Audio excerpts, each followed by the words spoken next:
Imagina isso, você é milionário. Tá na televisão quase todo dia. É galã da Globo, estrela da Record, protagonista de novela, ganha cachê de R$60 mil, dirige carro importado, viaja para o exterior, tem mansão de frente para o mar. Na época, era difícil até andar na rua, de tanto que as pessoas te reconheciam.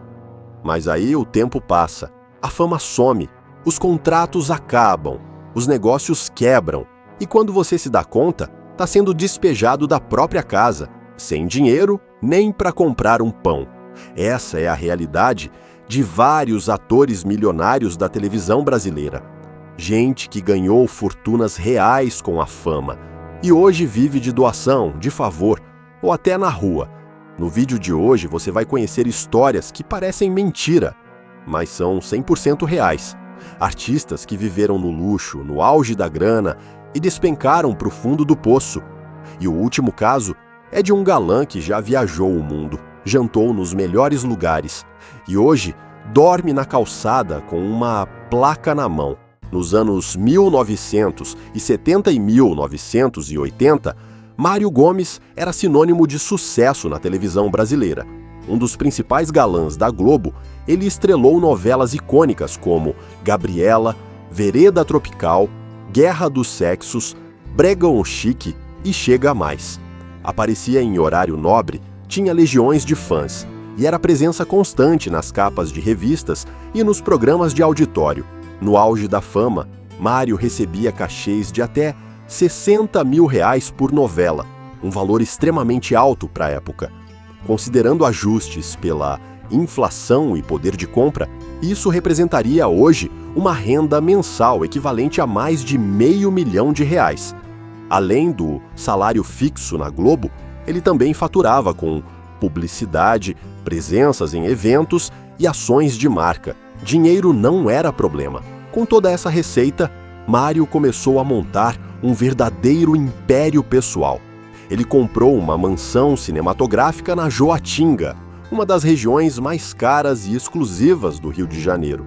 A casa tinha vista para o mar, piscina, um estúdio de música, uma área gourmet completa e mais de 800 metros quadrados de área construída. O imóvel foi avaliado, em seu auge, entre 12 e 20 milhões de reais.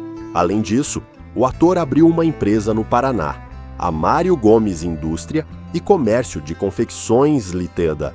O negócio empregava mais de 100 pessoas e chegou a funcionar em ritmo acelerado durante os anos 2000.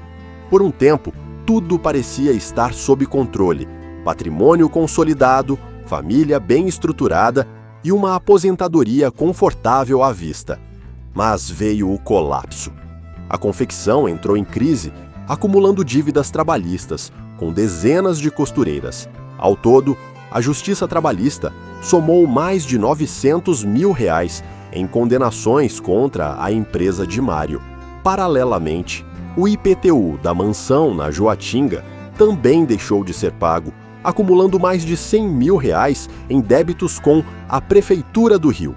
Em 2011, a Justiça determinou a penhora da mansão para quitar os débitos, e em 2024, a situação chegou ao limite. Mário Gomes foi despejado oficialmente da casa onde vivia havia mais de 30 anos. O imóvel, que poderia facilmente alcançar 15 ou até 20 milhões de reais no mercado, foi leiloado por apenas R$720 mil, valor suficiente apenas para cobrir parte das dívidas judiciais. A cena do despejo foi marcada por tristeza e revolta. Em entrevista, Mário desabafou: "Já chorei várias vezes por causa disso. Moro ali desde garoto, mas nesse país faltou honestidade. Sem o imóvel, sem empresa e sem novos trabalhos na televisão, Mário Gomes se viu de volta à estaca zero. Hoje, ele vive com a filha, sem grandes bens no nome e sem renda fixa. Apesar das dificuldades, ele tenta manter a autoestima, dizendo em entrevistas que sempre tem um coco para vender. Uma frase que resume o espírito de quem já foi milionário, mas agora sobrevive com o que aparece. O caso de Mário Gomes não envolve escândalos, vícios, nem desperdício inconsequente, mas é um exemplo claro de como a má gestão financeira, aliada à instabilidade do mercado artístico, pode transformar um império pessoal em ruína completa. Ele teve tudo e perdeu tudo, pelo simples fato de não se proteger quando ainda estava por cima. E se Mário perdeu o que tinha por escolhas mal feitas nos negócios, o próximo caso é ainda mais trágico. Um ator que perdeu tudo por causa do luto, da dor, e acabou indo parar nas ruas, literalmente. Nos anos 2010, Thiago Baldini parecia ter encontrado o caminho certo dentro da televisão brasileira. Ele começou com papéis menores, mas logo ganhou espaço em grandes produções. Fez novelas como Eta Mundo Bom, Liberdade, Liberdade, A Terra Prometida e Os 10 Mandamentos, exibidas na Globo e na Record. Bonito, jovem, bom ator e com ótima presença de câmera, Thiago se encaixava perfeitamente no perfil que o público adorava. Os contratos vinham com frequência. Ele ganhava entre 10 e 20 mil reais por trabalho, fora cachês extras com publicidade e presença em eventos. Mas não era só o dinheiro. Ele vivia como astro, tinha carro novo, frequentava os melhores restaurantes, desfilava em eventos de gala e fazia viagens constantes para o exterior. Em uma entrevista de 2018, ele mesmo disse: "Eu tinha carro, dinheiro, frequentava os melhores lugares, viajava por todos os países, eu tinha a melhor profissão do mundo. Era o sonho realizado." Até que a vida pessoal de Thiago desmoronou por completo. A morte da esposa o destruiu emocionalmente. A dor se transformou em depressão profunda e a carreira foi sendo abandonada aos poucos. Ele parou de aceitar trabalhos, se afastou das redes sociais e se isolou de colegas e familiares. Sem ajuda, sem tratamento, sem rede de apoio, Thiago entrou em colapso. Com o tempo, perdeu tudo. Sem renda, sem reservas financeiras e visivelmente debilitado, ele acabou morando nas ruas de Vilhena, em Rondônia. Foi encontrado segurando uma placa escrita "Sorria", pedindo ajuda aos transeuntes para comprar comida. Magro, abatido, com aparência frágil, Thiago passou a depender da solidariedade de desconhecidos para conseguir um prato de arroz. A situação se agravou ainda mais. Sem recursos e enfrentando fome extrema, ele chegou a cometer pequenos furtos para sobreviver. Foi detido em flagrante mais de uma vez, acusado de roubar celulares e objetos pessoais em momentos de desespero. As imagens dele sendo preso e depois chorando na delegacia rodaram a internet. Em um depoimento público, Thiago foi direto: "As pessoas não são muito boas. Ninguém me dá trabalho. Me chamam de vagabundo, mas eu só queria uma chance." Hoje, ele ainda tenta se reerguer, mas o estigma é pesado. Poucos querem contratá-lo. Muitos só lembram dele pelos vídeos em que aparece sujo, algemado ou com os olhos fundos pedindo esmola. O mais trágico de tudo é que Thiago não foi destruído pela fama. Foi destruído pela falta de estrutura emocional, pelo luto que ninguém soube tratar e pela total ausência de suporte familiar, institucional ou do próprio mercado que o aplaudiu. Do auge, viajando pelo mundo com dinheiro no bolso, ele caiu na calçada e viu sua história virar estatística. E se Thiago foi empurrado pelas circunstâncias, o próximo nome da nossa lista enfrentou outro tipo de realidade. Um galã da década de 90 que teve que abandonar a TV e reconstruir a vida com as próprias mãos, tijolo por tijolo. Durante a década de 1990, Roberto Batalin era presença constante na televisão. Ele começou sua carreira no teatro com a peça Capitães da Areia, mas foi na Globo que se tornou conhecido do grande público. Participou de novelas como Lua Cheia de Amor, Vira-Lata, A Próxima Vítima e Laços de Família. Sempre com papéis de destaque, sempre com status de galã em ascensão. Naquela época, os cachês pagos aos atores fixos da Globo giravam entre 15 e 25 mil reais por produção, além de benefícios e exposição nacional. Com esse dinheiro, Bataglin viveu o que muita gente considera o auge: estabilidade, reconhecimento, vida confortável no Rio de Janeiro. Ele chegou a morar em bairros nobres da cidade, frequentava eventos da alta sociedade artística e era tratado como figura pública importante dentro da emissora. Mas o tempo passou e, como acontece com muitos artistas no Brasil, os papéis começaram a minguar. Em entrevista recente, Roberto foi direto. Muito cedo parece que os atores não têm mais nada para oferecer. A procura começou a cair e eu fui ficando para trás. Com a TV fechando portas e sem contratos fixos, ele teve que se reinventar. Hoje, Bataglin é corretor de imóveis, trabalha com venda, aluguel e reforma de apartamentos no Rio. É ele mesmo quem cuida das obras, gerencia os projetos e negocia com os clientes. Eu gosto de mexer com construção, trabalho com meus próprios imóveis, reformo, revendo, alugo. É isso que me sustenta hoje, contou. A mudança foi radical. De ator de novela para empreiteiro, ele trocou o camarim pelo capacete de obra e os sets de gravação pelos canteiros de reforma. Apesar da guinada forçada, Bataglin tenta manter a dignidade e o orgulho do que construiu fora da TV, mas não esconde que passou por provações financeiras pesadas ao deixar de ser um artista requisitado. Sem retorno à televisão, sem grandes contratos e longe do glamour, ele teve que construir um novo caminho do zero. E enquanto Roberto conseguiu se adaptar com muito esforço e trabalho duro, o próximo nome da lista teve que pedir ajuda para encher a própria geladeira. Uma história que mostra que nem sempre 50 anos de carreira são suficientes para garantir uma aposentadoria tranquila. Francisco Carvalho começou sua trajetória na televisão brasileira ainda nos anos 1990, mas foi em 2012, com o papel do simpático Seu Galdino na novela Salve Jorge, da Globo, que ele se tornou conhecido nacionalmente. Com seu sotaque nordestino autêntico e jeito cativante, Francisco conquistou o público e se firmou como ator de apoio de respeito na dramaturgia da emissora. Naquele período, os ganhos eram sólidos, com papéis recorrentes e contratos de longo prazo. Ele chegava a faturar cerca de 10 mil reais por mês, o suficiente para sustentar a família e manter uma vida estável. Porém, após o fim de Salve Jorge, as coisas mudaram drasticamente.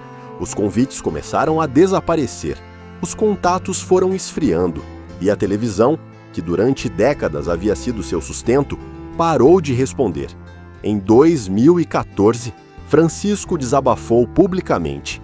A geladeira estava vazia, tive que fazer empréstimo para manter a casa funcionando. Olhava para os meus filhos e pensava: o que eu vou fazer agora? Sem dinheiro guardado, sem outra profissão e sem retorno imediato à TV, ele passou a viver de favores, ajuda de amigos e pequenos trabalhos esporádicos. Chegou a pedir publicamente por oportunidades de emprego, na imprensa, nas redes sociais, entre os colegas de profissão. Entre 2015 e 2019, ainda fez algumas participações curtas em novelas como Verão, 90 e A Força do Querer, mas nenhum contrato fixo, nenhum retorno real de estabilidade. Em 2025, Francisco celebrou 50 anos de carreira, com uma homenagem em um programa de TV local. Foi uma rara chance de reconhecimento, mas não veio acompanhada de segurança financeira. Mesmo com meio século dedicado à arte, ele segue sem aposentadoria sólida e sem renda fixa. A história de Francisco Carvalho é um alerta silencioso. Ela mostra como até nomes respeitados, com décadas de serviços prestados à televisão, podem ser engolidos pela máquina do esquecimento. Ele não esbanjou, não cometeu erros graves, mas também não teve estrutura. E quando os convites sumiram, a vida apertou de forma cruel. E se Francisco sentiu o peso do esquecimento aos poucos, o próximo nome da nossa lista foi ainda mais longe. Um ator que viveu o auge do galã nos anos 70 e 80, mas decidiu abandonar tudo por vontade própria. E hoje sobrevive graças a doações por Pix. Eduardo Tornag era, nos anos 1970 e 1980, o típico galã de novela. Bonito, carismático, com talento e presença de sobra.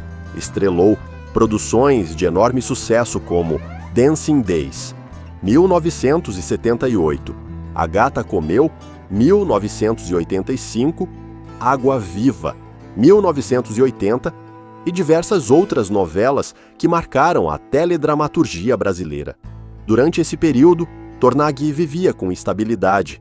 Seus contratos com a Globo giravam em torno de 20 a 40 mil reais por projeto, um valor significativo à época, que garantia uma vida confortável. Tinha apartamento próprio, viajava com frequência, era figura requisitada em eventos culturais e mantinha uma presença constante na mídia. Mas, em algum momento, entre os anos 1980 e 1990, Tornag tomou uma decisão radical. Começou a recusar papéis, afastou-se da televisão e, pouco a pouco, foi se desligando do mercado que o consagrou. O motivo? Um desencanto com a fama. Ele se envolveu com filosofia, causas sociais e decidiu levar uma vida de austeridade. Vendeu bens, passou a dar aulas de teatro em projetos comunitários e trocou os estúdios por praças públicas, onde promovia saraus e leituras de poesia. Desde 2016, quando fez uma rápida participação em Rock Story, ele não voltou mais à TV. Hoje, aos 70 anos, vive de forma extremamente simples na Praia do Leme, no Rio de Janeiro. Não tem contrato, aposentadoria suficiente, nem fonte de renda regular. Em suas redes sociais, Eduardo publica vídeos declamando poemas e reflexões sobre a vida. E em meio às postagens, sempre há um detalhe recorrente. Ele divulga seu número de Pix. Se você gosta do que eu faço, se emociona com meus versos, me ajude a continuar, escreveu em uma das legendas. Ele sobrevive da ajuda dos admiradores. Vive em um pequeno apartamento alugado, com poucos móveis, livros por toda parte e uma rede na varanda, onde passa boa parte do dia. Não há luxo, mas também não há arrependimento. Eduardo não culpa ninguém. Ele escolheu esse caminho. Mas a verdade é que, mesmo optando por sair do sistema, ele nunca teve um plano de sustentação a longo prazo. Seu caso é diferente dos anteriores. Não foi destruído por vício, crise ou falência, mas sim por uma escolha consciente de abrir mão do dinheiro e da fama, mesmo sem saber o preço que isso cobraria no futuro. E se Tornag ainda encontra dignidade numa vida simples, o próximo nome da nossa lista mostra como a idade, sozinha, já é suficiente para empurrar um artista ao esquecimento. Mesmo com talento, carreira extensa e currículo respeitado, às vezes tudo o que resta é depender da solidariedade de um abrigo. Rui Rezende é um daqueles nomes que talvez o público não reconheça de imediato, mas que carrega décadas de história na televisão e no teatro brasileiro. Seu papel mais marcante foi o do professor Astromar Junqueira, o lobisomem da novela Roque Santeiro, 1985, um dos maiores sucessos da teledramaturgia nacional. Com uma carreira extensa, Rui participou de mais de 50 peças teatrais, filmes e diversas produções na televisão. Era conhecido nos bastidores como um ator sério, comprometido, respeitado por diretores e colegas de elenco. Seus cachês, embora não estivessem entre os mais altos da Globo, giravam em torno de 10 a 15 mil reais por novela. Ele vivia com simplicidade, sem ostentação, mas com dignidade. Nunca foi de esbanjar. Por muitos anos conseguiu se sustentar com o próprio trabalho. Mesmo com menos destaque nas telas, ainda aparecia em papéis pontuais. Sua última participação em novela foi em Um Lugar ao Sol, exibida em 2021, mas a idade chegou e com ela vieram as limitações. Em 2019, aos 82 anos, Rui tomou uma decisão difícil, mas necessária. Aceitou se mudar para o Retiro dos Artistas, um abrigo no Rio de Janeiro, criado para acolher profissionais da cultura brasileira. Ele não chegou lá por estar falido. Chegou porque, como ele mesmo disse, o mundo lá fora estava duro demais. Foi uma escolha, um conselho da minha família. Aqui encontro condições razoáveis, porque a vida é razoável. Até os milionários um dia vão precisar de ajuda, declarou. No retiro, Rui tem acesso a cuidados médicos, alimentação, atividades culturais e, principalmente, respeito. Ele vive em um quarto simples, cercado por livros, ouvindo música clássica e assistindo a filmes antigos, como se mantivesse em silêncio um elo com a arte que sempre amou. Sua história não é marcada por escândalo, nem por ruína financeira, mas sim pela realidade de um país onde envelhecer como artista é muitas vezes sinônimo de invisibilidade. Ele trabalhou a vida inteira, construiu uma carreira sólida, mas no fim precisou de um abrigo, não por escolha de vida alternativa, nem por má gestão, mas simplesmente porque o tempo passou. Você viu histórias reais, atores que foram milionários, que ganharam fortunas com a televisão, que viveram em mansões, viajaram o mundo, eram aclamados, desejados, lembrados, e hoje vivem de doações, hoje moram com os filhos, hoje seguram placas na rua pedindo ajuda, hoje reformam apartamentos para sobreviver. Hoje muitos deles sequer têm onde cair mortos, mesmo depois de décadas dedicadas à arte, ao entretenimento, à cultura do país. Não foi por azar, não foi só ingratidão, foi falta de preparo, foi má gestão, foi ausência total de planejamento financeiro num mercado que, por natureza, é instável, frágil, ingrato. A fama, como você viu, dura pouco. E quando o público para de aplaudir, o sistema não te protege. Você tá por conta própria. Por isso essas histórias importam, porque elas não são só sobre celebridades falidas, são sobre o que acontece quando a gente acredita que o sucesso de hoje vai durar para sempre, e não dura.